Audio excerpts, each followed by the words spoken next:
Welcome to the Binge Breakers podcast. I'm Jacqueline. I am here to teach you how I overcame bulimia and my binge eating disorder, and how you can too. Through simple steps of mind management, repairing your relationship with yourself, understanding your habits, and intuitive eating. Disclaimer. This recording is not intended to be utilized as medical advice or a medical diagnosis. If you think you're in need of medical attention or treatment, please seek it immediately. This recording will also contain sensitive subjects such as binging and purging, weight, and depression. Please listen at your own discretion and do what you think is best for you. Hello, my friends. How are you guys doing? I feel high energy right now, which is good. So today on the podcast, I'm going to be going over how to break down a binge. And the reason you might want to do that is because it can help you learn for next time to not be in such a panic after you binged and purge. A lot of people, that time they're spiraling, they feel awful, they feel like it's the end of the world, end of the recovery, they're relapsing, whatever. So I'm going to show you how to break down your binges so you can learn from it instead of letting yourself spiral and make it mean that you're just an utter failure. And it's what I do with all my clients and anyone I talk to about binging. And it's really highly valuable. So that's what the podcast episode is going to be. It's good to talk to you guys. Also, I feel like I haven't talked to you in a while because the past few podcasts has been clips from other things. So hi, how are you? I hope that you're doing well. I just filmed a bunch of reels, and this week in particular, I always feel silly after filming reels because I like to do skits and stuff like that. It's fun. It's where you get to get some humor out. And I feel like reels is a really easy way to do that. So I'm always in a good mood after reels, even though I never want to do them. But once I start batching them, it's fun. But this week, actually, I have to batch a ton of podcasts and do a bunch of work. My boyfriend's away, so I have the whole week to myself, and I'm just taking it to be workaholic because in a month and a half, really, we're moving and I'm not going to have time to record podcasts or make any content. So I'm getting out of business. But the reason that I'm telling you guys all of this is because last week I was completely unproductive. Right now, I feel very highly productive and motivated. I'm doing everything on my calendar. It's great. But last week, it felt like it was everything I could do just to get on my phone call appointments with my clients and post semi-regularly. And I was, as always, whenever you're in that mood, you're always like, am I going to be like this forever? I need to keep pushing myself, because if I don't keep pushing myself, then I'll just never recover from this slump that I'm in. Oh my God. But really that week, I must have really needed the extra rest and things like that. I mean, needed the extra time, and my brain, as hard as I was trying to push it, just needed to take a break. And now I feel like I'm thinking really clearly. Sometimes it's not always, more rest. There may be something else at play, but a lot of times I find that those periods where I'm not functioning very well and I just need time, it's better if I just give myself that time, which is why I took the weekend off from posts and stuff like that. I just gave myself some space, and now I feel 110%. So for any of you guys going out there who are, struggling, feeling bleh, and feeling like you're never ever going to get over it, just give yourself some time. You might actually come through. Just give yourself the rest that you need, the time, patience. Other than that, I hope you guys enjoy this podcast. The only other thing that I'd say is I made a new free course. So for those of you guys that, have always wanted to join my program, but you haven't been able to afford it for whatever reason, or you just are kind of skeptical, you want to join, or you just like all my stuff, whatever. I made a free bulimia breakup course. It's a 3-video course, and it gives you a whole lot of value packed up into these not short videos. They're like 10 to 20 minutes long, depending on the video, but there are a lot of valuable content in there for free. It'll teach you the mindset and things that you need actions in recovery that you need to take. It'll teach you how not to binge and purge, the exact process I teach in my course, just a condensed version. And then it teaches you how to process failure and like what happens afterwards, how to keep on going. So it's a highly, highly valuable free thing that I'm giving out. And if you're interested in that, you can just check the podcast description below. Should be my Instagram bio on my website too. So go to any of those places and you can find it. If you're struggling, I highly recommend that you check that out, especially with binging and purging.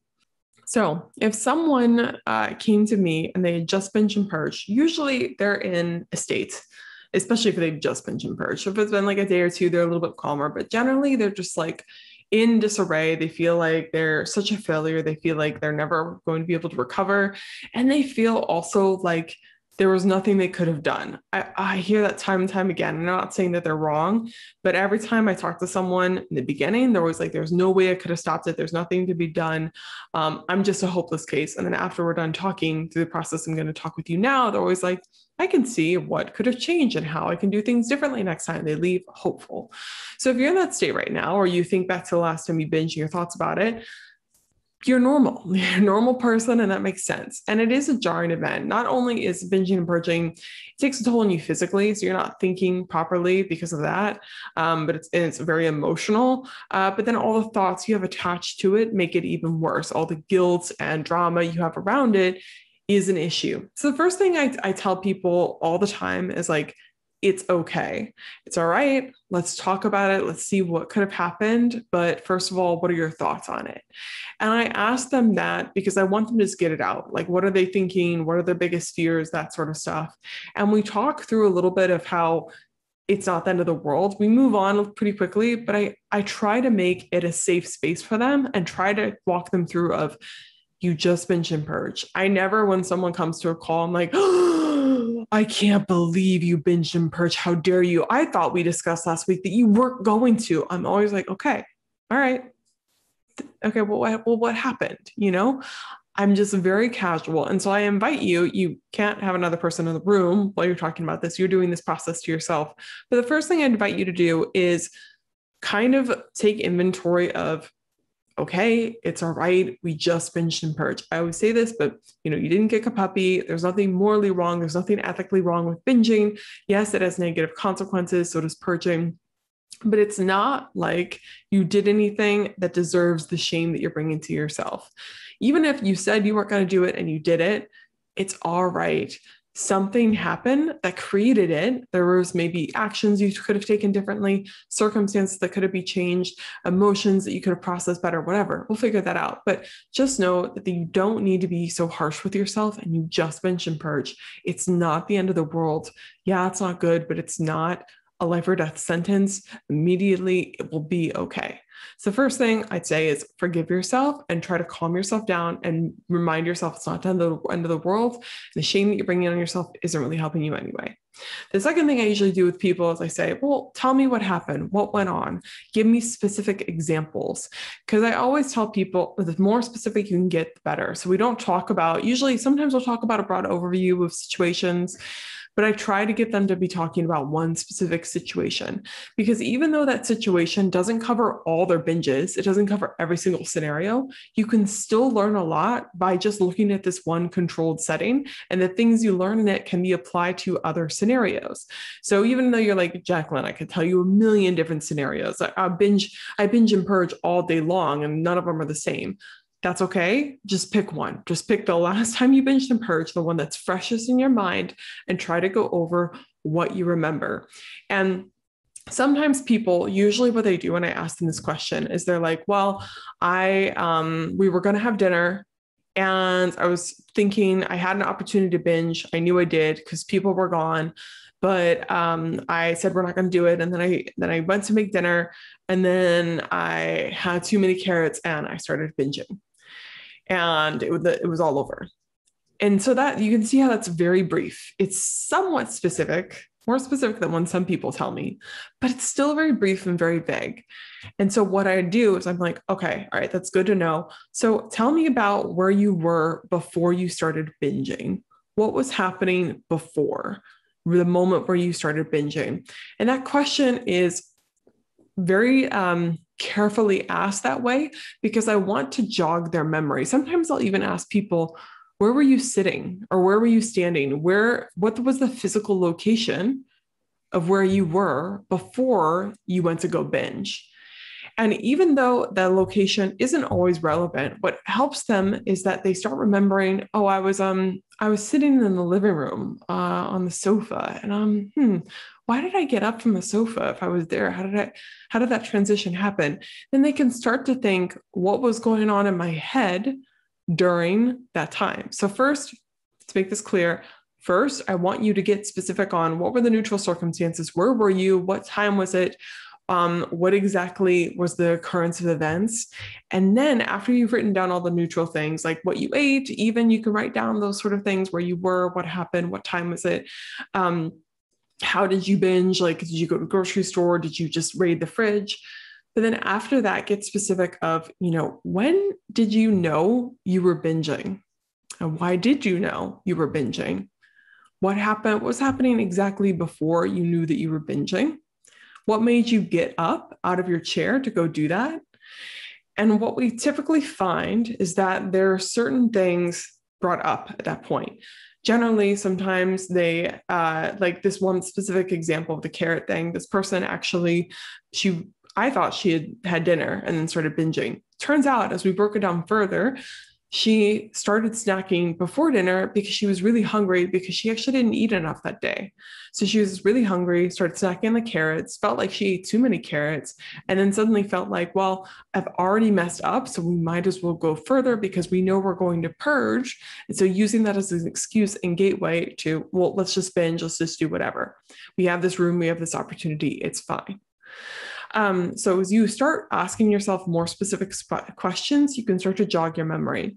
And a key question asked after that is, what were you thinking during that time? And not in a mean way. None of this is judgmental. Ask yourself in a very judgment-free way, what was going through your head? If you don't remember, that's okay. Try to take a guess.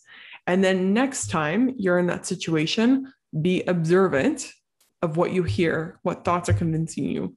Because generally what creates binges is circumstance. So there's influences going on through your life. Maybe you're stressed, maybe you didn't eat enough, whatever. And then there are thoughts that usually are pushing you towards certain things. So this person, she already knew that that night she was going to have an opportunity to binge. So the seed was planted in her head. And she said, no, we're not going to do that. But then she started mindlessly snacking before dinner on the carrots because she was really, really hungry. And then after she had all the carrots, she was like, fuck it. We aren't going to be able to come back from this for whatever reason she was thinking. So we're going to have to binge. So that was her key point. And here's where I want you to look into your binges and try to find the point where you could have turned back, where you felt like you had the strength to do something different. For her, it was two key points: when she started snacking on the carrots and when she had finished all the carrots. I think both of those points could have been a moment for her to stop, pause, and observe and think, do I want to keep on going and headed in this direction? Do I want to turn on and do something else? Because like I always say, I think in one of the very first episodes I did on this podcast, I talk about how binging is like you're getting on a roller coaster or you're getting on a train. It's much easier to jump off that train or get off that roller coaster if it hasn't even started moving yet. Once it started moving, it's a lot scarier, a lot harder, because momentum is building, it's going fast. What you need to do in binging is keep looking for opportunities where you could have paused, where you could have turned back, where you hadn't quite made the full decision of we're binging, either subconscious or conscious. For her, it was when she had those thoughts of, we've already eaten so many carrots, so might as well.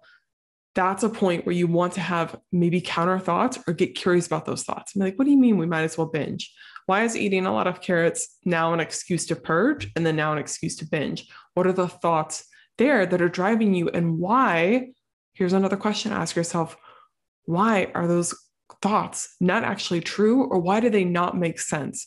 And I know a lot of people say to me, like, I get that it's, logically I understand it, but in the moment I don't. And when people say that, I'm always kind of like, I think that there's part of you that still believes them, part of you that possibly agrees with them. So if you're thinking that, or you're like, I know it doesn't make sense, still write down those thoughts that you're having. Write it down or say it out loud to yourself, and then ask yourself, what about this doesn't make sense? And dismantle your own arguments. There's lots of value in seeing your thoughts written out on paper and seeing how they don't make sense. Sometimes when they're in your head, for me at least, it's very hard for me to argue with my own logic. I really need to write them down or understand it clearly, see it on paper. I'm a very visual person. So that's the benefit of that. But really ask yourself, how does this not make sense? Why am I still agreeing with this? Is this a good enough reason? And then also her other point was when she even just had the carrots. I think that would have been a moment for her to realize I'm kind of mindlessly snacking. I think what I need to do is have myself an actual dinner right now instead of just eating carrots. She should have just had a full plate of food because she was legitimately hungry and she did not eat enough. So it makes sense why she was grabbing. But a common situation with binging is when people start mindlessly eating and suddenly they feel like they've eaten too much. They don't know what they've eaten. And so then they're like, well, I don't know what I've eaten. I've already messed up. We might as well. It's like any excuse, right, to do that. And I say excuse lightly. I know that like it's hard in this situation, but I'm saying your brain justifies it through using those reasons. So all of these are valuable because, or all these questions and things are valuable because they raise awareness around what your binging was like and why you're doing what you're doing. And the next time you go through a binge and purge scenario, you can be much more alert to the triggers and thoughts that are driving you towards them. And even if you don't fully stop binging, you can at least start to notice where you could stop, notice where you actually having the opportunity. And here's one of the most important things. It's painful at first, but it's important. Notice where you're making decisions that you could actually do differently, but you're still choosing to do that. You're still choosing to go ahead with binging. I talk about this a lot in my course, but a key piece of bulimia recovery is taking responsibility. And I always say this too, if you're not taking care of your basic needs, making choices in bulimia recovery that add to your recovery gets really, really difficult. But after you are actually giving yourself enough food, giving yourself enough sleep, there are things to be addressed. And part of it are the choices that you're making and justifying binging in those scenarios. And if you raise your awareness, you will start to find, I could stop if I wanted to. Sometimes you still won't, but at least at least now you can make choices with binging, realizing that you actually do have a choice there. You do have control and you're opting for binging instead. It's a very eye-opening experience.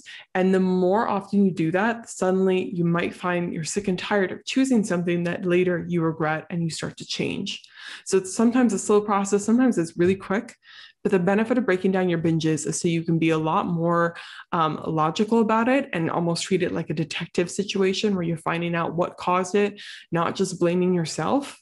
And realizing there are thoughts and circumstances that are leading me towards this. How can I make small adjustments? And what I recommend that you do after you break down your binge and purge is that you come up with a few things you want to try for next time. Maybe your goal is just, I'm going to observe next time, see if my hypothesis is true, watch for these points. I'm going to try to stay aware when I binge. And that can be a very worthy goal to go after. Or it can be, I'm going to try to look out for these specific thoughts. These are what I think a lot, and I'm going to try to challenge them. Or I'm simply going to try to pause when I see the first warning trigger of, hey, we're going to mindlessly eat these, or oh, I'm just curious what was in my fridge. That person, she said, the reason I got up to go get the carrots is because I thought, I just want to see what's in the fridge. That's like a code word for binge, right? It's what a lot of us use to get ourselves out of the chair, just to go meander. It's so innocent. So another goal of yours could be when I hear I'm just going to go peek into the fridge, that's our moment to pause and see that as the alarm bell that it is and go through the process of pausing. So anyway, I hope that this method has helped you. It's I always listen to people's podcasts and they're so clear and clean. I'm a messy gal. Like I have a lot of thoughts going on in my head at once. So it's hard for me to explain things sometimes, but hopefully you were able to make sense of that. And hopefully you found it valuable. And even if you just ask yourself a couple of those questions, I think you'll find that you feel much more equipped for the next time you're going through a binge cycle. There are things within your control. You're not just at the mercy of the binges. And when you start raising your awareness around what's going on, it starts to get slower. I think binging, you start to see the little points that you're missing before. It's like you're watching a little bit more in slow motion and you have more opportunities to stop when you do that. So I hope this helps you. Try it out. If you did try it out, DM me on Instagram. I'd love to hear about it. And other than that, I hope you guys have a great day. It's storming here in Florida, so hopefully you guys can't hear that either. Anyway, I hope you guys have a lovely Friday. Don't forget about the free course. It's completely free and it's really cool. So I hope that you get value out of that as well. All right. Bye, my friend. Never give up on yourself.